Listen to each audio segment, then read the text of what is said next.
Viongozi wa soko la Tumbe wametakiwa kusimamia kwa umakini suala la usafi katika soko hilo ili liwe na haiba nzuri na mvuto kwa wageni wanaotembelea eneo hilo. Wito huo umetolewa na mkuu wa wilaya Micheweni Khatibu Juma Mjaja wakati alipokuwa akizungumza na wananchi pamoja na watendaji wa halmashauri ya wilaya Micheweni mara baada ya kumaliza zoezi la usafi lililofanyika katika soko hilo. Amesema kuwa ili soko hilo pamoja na maeneo ya jirani yaweze kubaki katika haiba nzuri, ni lazima viongozi wa soko wasimamie ipasavyo shughuli zote za usafi na kuhakikisha mazingira yanakuwa safi wakati wote. Ni pahali ambapo suala la usafi ni suala muhimu sana, kwa sababu usafi huo utatupelekea kwenye uchumi mkubwa. Mtalii akija akiona pachafu hapa hawezi kumshauri mwenzake aje hapa, lakini akiona mazingira yetu yako safi, basi ni sehemu ya kuwavuta wageni wengi wakaja hapa. Na anapokuja mgeni huyu ni binadamu, ana mahitaji mbalimbali.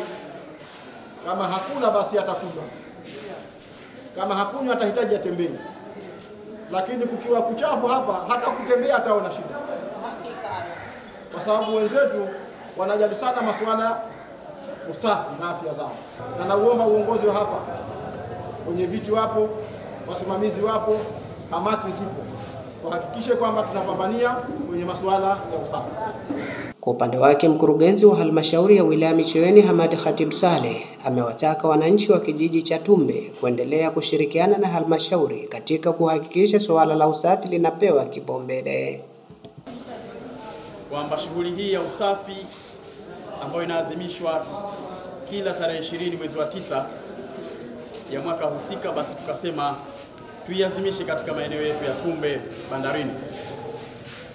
Hii ni fursa ya kipekee ndugu zangu, kwa sababu siku hii ya kuadhimisha usafi ni kuungana na dunia kwa ujumla. Kuna changamoto nyingi sasa hivi za mabadiliko ya tabia nchi, na nitoe rai kwa wananchi wote pamoja na viongozi wote kwamba tuungane pamoja. Kila tunapokubaliana kwamba siku ya leo tunataka kuambatana pamoja kuweza kufanya zoezi la upandaji wa miti, basi tushirikiane. Na wananchi wa eneo hilo wameshukuru halmashauri kwa kuendelea kuendesha shughuli za usafi katika maeneo yao, wakisisitiza kuwa usafi ni jambo muhimu katika ustawi wa jamii na afya zao. Kwa sababu usafi ndio utakaodumisha afya zetu. Kweli si kweli?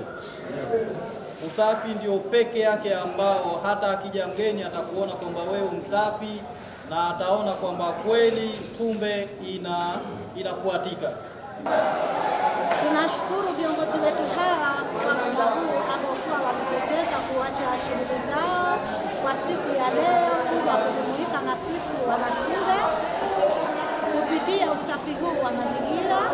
Siku ya usafi duniani huadhimishwa kila ifikapo Septemba 20 ya kila mwaka, ambapo katika wilaya Micheweni maadhimisho hayo yamefanyika kwa kufanya usafi katika soko la samaki na mboga Tumbe.